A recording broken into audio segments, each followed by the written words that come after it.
The P1623 code points to an issue with the pedal position sensor potentiometer supply in your vehicle. If left unchecked, it can lead to performance problems or safety concerns.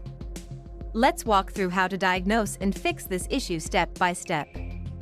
The P1623 code is triggered when there's a malfunction in the throttle or pedal position sensor.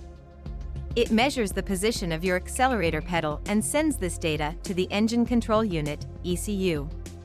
If the sensor fails, it can impact how your car accelerates. Before we begin, gather these tools: a multimeter, socket set, and a replacement pedal position sensor if needed. Make sure to wear safety gloves and goggles for protection.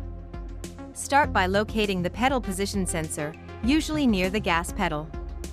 Use the multimeter to check the voltage output from the sensor. With the ignition on, it should read between 0.5 to 4.5 volts as you press the pedal. If the voltage reading is out of range or doesn't change as you press the pedal, it indicates a faulty sensor or wiring issue. If the wiring is loose or corroded, try cleaning the connections and rechecking the voltage. If the sensor needs replacement, remove the mounting screws and unplug the sensor. Install the new sensor by plugging it in and securing it with the mounting screws. Reconnect the battery and start the car to see if the error code clears. After replacing the sensor, clear the error codes using an OBD2 scanner. Monitor how the car drives. If the issue persists, consider consulting a professional. Regularly checking your vehicle's sensors can prevent costly repairs in the long run.